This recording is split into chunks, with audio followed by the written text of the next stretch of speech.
දේශපාලනඥයෝ දෙපරදමලා එක්කෙනෙක් නා. එහෙම තමයි සල්ලි හම්බ කරන්නේ. රජයකින් බලාපොරොත්තු වෙන දේවල් ටික තමයි මේ ඩොලර් එක භාණ්ඩ අපනයනය කරලා ඩොලර් රුපයන්න ඕනේ. මේ අපි සංචාරක කර්මාන්තේ දැන් මේ සංචාරක කර්මාන්තේනේ කියන්නේ. දැන් අපි ওই සංචාරක කර්මාන්තෙත් අවුරුදු දෙකක් විතර කොරෝනා වලත් අවුරුදු දෙකක් විතර සංචාරක කර්මාන්තේ තිබුණේ නැහනේ. අපි තව අවුරුදු 50 ගිහලා අනාගතේටත් සංචාරක කර්මාන්තයෙන් යන්න නරකයි. 50 කොරෝනා આવොත් එතකොට එදාට ඩොලර් නැතු යනවනේ. අපි සංචාර කර්මාන්තෙන් තියාගෙන වෙන ඒවට යන්න ඕනේ. එහෙම නායකයෝ තමයි ඉන්න ඕනේ. රට වටේම මූදනේ බැරල් මිලියන් 3-4 පටවල යවන්න තෙල් නැවු නැති වුණාට මාළු ටිකක් අල්ලන්න නැවක් තියෙන්නේ පැන රටකට. දැන් මන් දන්න විදිහට නම් ඔය යුරෝප් රටවල් වලට කෙලවල්ල තලපත් ජපන් එහෙම යන්නේ 5000 40000 කිලෝ එක. දැන් ඊටත් වැඩිය. ඉතින් රට වටේටම මූදනේ.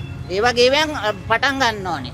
අඩුම ගානේ ව්‍යාපාරික ප්‍රජා මන්නම් දන්නේ ඉස්සර හිටපු අය නම් මොකද මැද්දේදීම දාමත් එහෙම ඇත්තේ. මොකද මැද්දේදීම නැවට දෙනවා. නෝර්වේ ඒවා නැව්වලට දීලා ඒගොල්ලෝ ඩොලර් ටික ගන්නවා. එතකොට මෙහෙ අපේම සම්පත භාණ්ඩාගාරට මේ ඩොලර් වල මේක වදින්නේ නැහැ. මොනවද? බදු. ඒගොල්ලෝ සාක්කුවේ කළු ඩොලර්. අන්න එහෙම තමයි දේශපාලනඥයෝ ජීපරදමලා එක්කෙනෙක් නා.